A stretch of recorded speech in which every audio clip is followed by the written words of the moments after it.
Hello दोस्तों, आपका अपने यूट्यूब चैनल पर स्वागत है। तो आज के इस वीडियो में हम लोग अनुपात समानुपात से संबंधित कुछ और क्वेश्चंस देखने वाले हैं। इसमें पहला क्वेश्चन है, 3 कक्षाओं में विद्यार्थियों की संख्या का अनुपात 2:3:4 है। यदि प्रत्येक कक्षा में 12 छात्र बढ़ जाते हैं तो यह अनुपात 8:11:14 में बदल जाता है। आरंभ में तीनों कक्षाओं में विद्यार्थियों की कुल संख्या क्या होगी? तो इसमें सबसे पहले तो कुल संख्या हम लोग देखेंगे तो 3 कक्षा है, ठीक है। तो पहले क्या था अनुपात? 2:3:4। तो मान लेते हैं कि जो क्लास पहला था उसमें कितने थे? अनुपात कितना है? 2:3:4। तो पहले में हम लोग मान लेंगे 2x। वैसे ही दूसरे में क्या थे? क्लास जो दूसरा था उसमें जो है छात्रों की संख्या कितनी थी? विद्यार्थियों की संख्या 3x। और क्लास तीसरे में कितना था? अनुपात में 4 है तो यहाँ पे 4x। तभी तो इनका अनुपात 2:3:4 आएगा ना। इनको डिवाइड करेंगे तो ठीक है, तो इतना आ गया। तो टोटल कितना हो गया? शुरू में तीनों कक्षाओं में जो विद्यार्थियों की संख्या वो टोटल कितना हो जाएगा? इन तीनों को ऐड कर देंगे तो 2-3 कितना? 5, 5-4 9। तो 9x शुरू में थे, ठीक है। उसके बाद क्या हुआ? इसमें 12 संख्या मतलब 12 छात्र जो है तीनों कक्षाओं में बढ़ गए, तो इसमें 12 बढ़ गए। तो ये अब कितना हो गया? ये हो गया अब पहले कक्षा में छात्रों की संख्या 12 यहाँ पे ऐड हो जाएगा, 2x + 12 हो जाएगा ये। अब दूसरे कक्षा में क्या हो जाएगा? 3x + 12।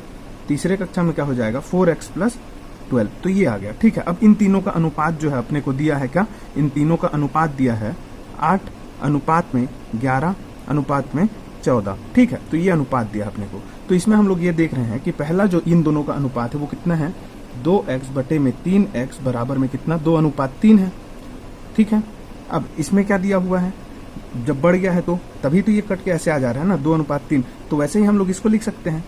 क्या लिख सकते हैं? 2x/12/3x/12 बराबर 8/11 लिख सकते हैं, ठीक है। अब इसको मैं क्रॉस मल्टीप्लाई करूंगा तो ये क्या हो जाएगा? यहाँ पे आ जाएगा ये 2x/12 बराबर, यहाँ पे मल्टीप्लाई हुआ 11, इधर बराबर में 3x + 12 मल्टीप्लाई में 8। अब इसको मैं सॉल्व करूंगा तो ये कितना आ जाएगा? ये आगे इसको मैं सॉल्व करूंगा तो इसका वैल्यू आ जाएगा 11 दूनी 22x धन 11 गुणित 12 कितना हो जाएगा? 132 बराबर में 8 या 24x धन 12 8 कितना? 96। अब ये आगे 24x ऋण 22x, इसको मैं इधर ले आया तो ये कितना? 2x बचा। अब 96 को इधर ले आया तो 132 - 96 कितना बचा? यहाँ पे 36। तो x का वैल्यू कितना आ गया? x बराबर में आ गया 18। अब पूछा क्या है इसमें? पहले जो है आरंभ में तीनों कक्षाओं में विद्यार्थियों की कुल संख्या वो कितना था? टोटल था 9x। तो 9x का वैल्यू कितना हो जाएगा? 9 इंटू में x का वैल्यू 18, तो 18 9 जा कितना होता है? 18 9 जा होता है 162।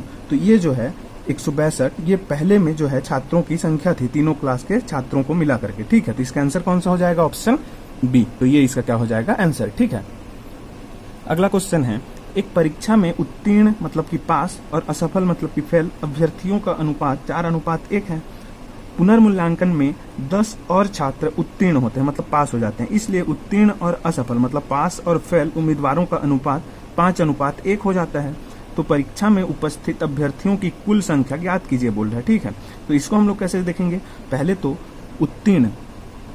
उत्तीर्ण मतलब पास प्लस जो फेल हुए हैं क्या? असफल, इसको मिला करके ये क्या हो जाएगा? ये टोटल आएगा। जितने भी कुल जो विद्यार्थी थे परीक्षार्थी उनका हमको नंबर पता चलेगा। तो ये कुल विद्यार्थी ये हम लोग लिख सकते हैं, ठीक है। पास प्लस फेल मिला करके, ठीक है। तो पहले क्या बोल रहा है? 4:1 है।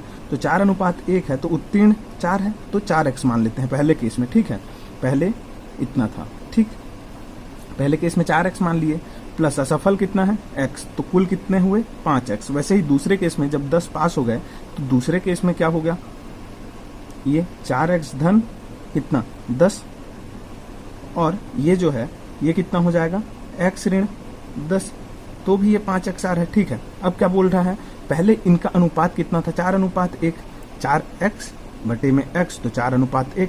अब इसका क्या है अनुपात? 4x धन 10 बटे में x ऋण 10। इसका अनुपात कितना दे रहा है? 5:1। अब इसको मैं क्रॉस मल्टीप्लाई करूंगा तो 1 इधर आएगा। तो 4x धन क्या बोल रहा है? 10 इंटू में 1 बराबर में ये क्या आ जाएगा? x ऋण 10 इंटू में 5, ठीक है। अब इसको मैं सॉल्व करूंगा आगे तो ये कितना आ जाएगा? 4x धन 10 बराबर में 5x ऋण 50, ठीक है। अब 50 इधर आ गया और 4x इधर आ गया तो 5x ऋण 4x x, और ये 50 इधर आके धन हो गया तो ये 60, तो x का वैल्यू आ गया 60। अब पूछा क्या है, परीक्षा में उपस्थित अभ्यर्थियों की कुल संख्या, तो कुल संख्या क्या है 5x, तो 5x और x का वैल्यू पता है 60, तो 5x बराबर क्या हो जाएगा, टोटल जो विद्यार्थियों की संख्या है 5 इंटू में 60, तो 6 पंचे 30, तो 300। ठीक है, तो 300 इसका आंसर हो जाएगा। ऑप्शन ए इसका क्या हो जाएगा, आंसर हो जाएगा। ठीक है, अगला क्वेश्चन है इसमें, किसी युद्ध से पहले कप्तानों और सैनिकों का अनुपात 2:7 था। युद्ध के दौरान 25 कप्तान और 100 सैनिक शहीद होते हैं, तो कप्तानों और सैनिकों का नया अनुपात बन गया 3:10। तो युद्ध के बाद सैनिकों की संख्या कितनी है, तो सैनिकों का संख्या हमको पूछ रहा है। ठीक है, पहले क्या था, जो सैनिक है और किसका, कप्तान, इनका जो अनुपात था वो 2:7 था। ठीक है, कप्तान और सैनिक का।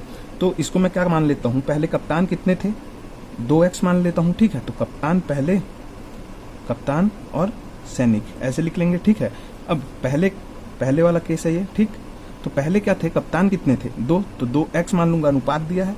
ठीक है, तो 2x। अब ये कितने थे, सैनिक 7, तो 7x मान लेंगे। बाद में क्या हुआ, बाद में जो है इनका अनुपात 3:10 है। ठीक है, अनुपात इसमें क्या था 2:7, इसमें 3:10।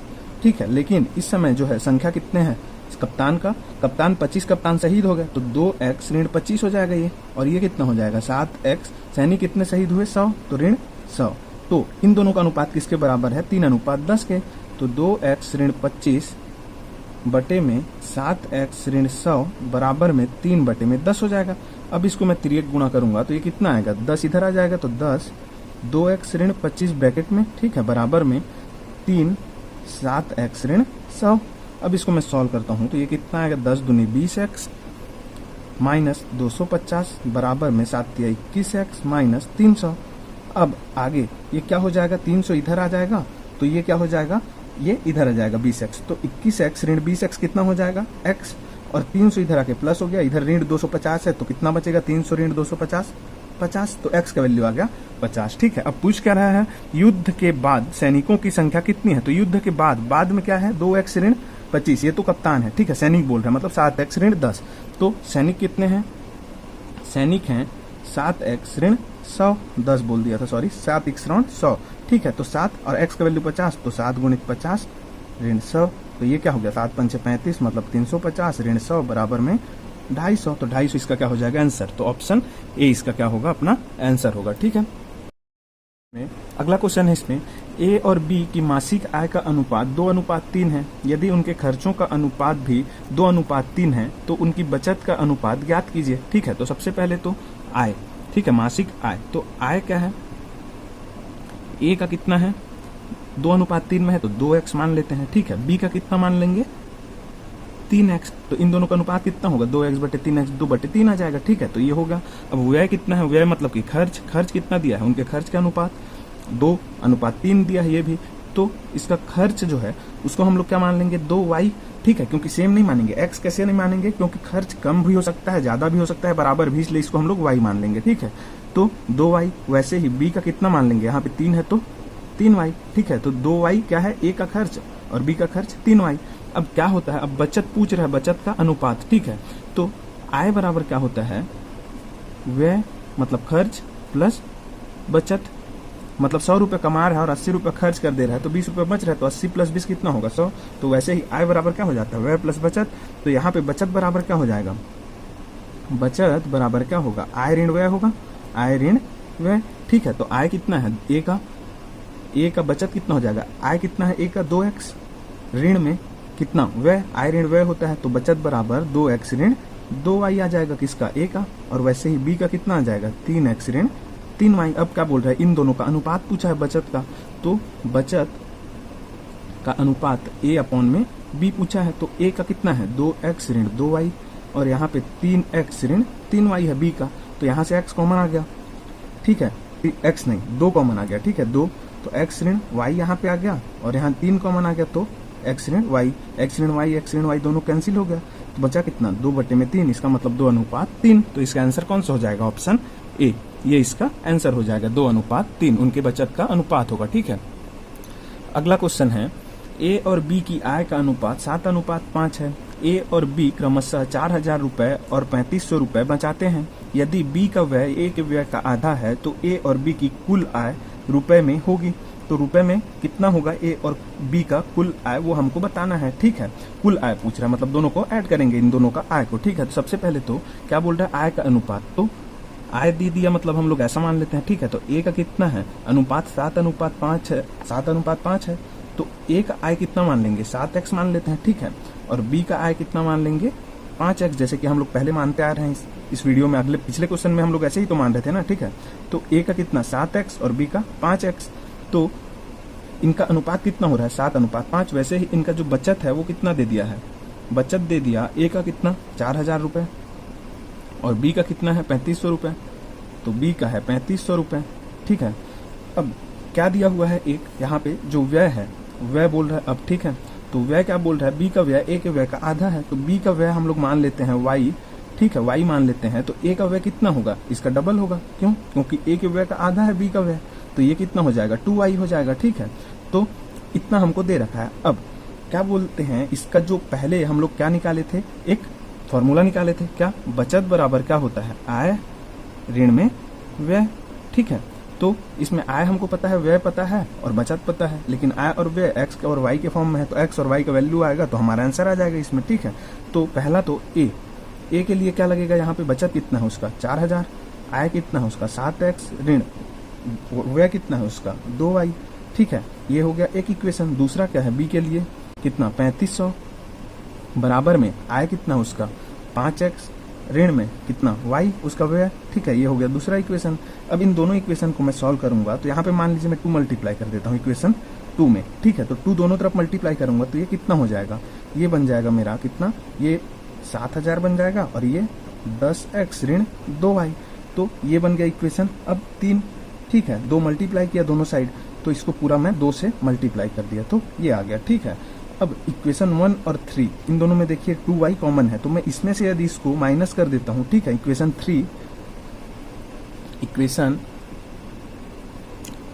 3 माइनस इक्वेशन 1, ठीक है, माइनस में, तो ये क्या आ जाएगा 7000 ऋण 4000 आएगा इधर LHS में। फिर इक्वल टू में कितना आएगा, इधर 10x है, ऋण 2y है, तो यहाँ पे ऋण ये 7x ऋण 2y ये आ जाएगा, ठीक है। अब ये कितना हो जाएगा 3000 बराबर में ये कितना हो गया 10x ऋण 2y ऋण 7x और ये ऋण ऋण धन हो गया तो 2y, तो ये दोनों कट गया। अब ये 10x ऋण 7x कितना 3x बराबर 3000, तो x बराबर कितना आ गया 1000। तो y बराबर कितना आ जाएगा, यहाँ से पुट कर दूंगा मैं यहाँ पे वैल्यू, ठीक है। तो इस इक्वेशन में मैं पुट करूंगा वैल्यू, तो कितना आ जाएगा यहाँ पे y बराबर कितना आ जाएगा 4000, ठीक है, सॉरी 4000 नहीं 7 इंटू में x का वैल्यू 1000, तो 7000 हो जाएगा, ये इंटू 1000 हुआ तो, ठीक है। ये इधर आ गया है 2y, अब ये 4000 इधर गया है तो ऋण 4000 बटे में 2y था, तो यहाँ पे 2, तो y का वैल्यू कितना आ गया मेरा, बटे में 2 हो गया है यहाँ पे, तो y का वैल्यू आ गया मेरा कितना, ये 7000 ऋण 4000 3000 बटे 2 तो 1500। अब क्या बोल रहा है, x और y मेरा आ गया, तो आय पूछ रहा है दोनों का कुल आय। तो यहाँ पे a का आय कितना है 7x है और b का आय कितना है 5x है। तो x का वैल्यू मैं यहाँ पे जान गया कितना 1000 है, तो यहाँ पे 7x बराबर कितना हो जाएगा 7000, ठीक है। और ये कितना हो जाएगा 5000। तो दोनों का कुल आय कितना होगा, इसका आय प्लस इसका आय 7x धन 5x, मतलब 7000 धन 5000। तो कुल आय कितना आ गया, कुल आय बराबर में 7000 धन 5000।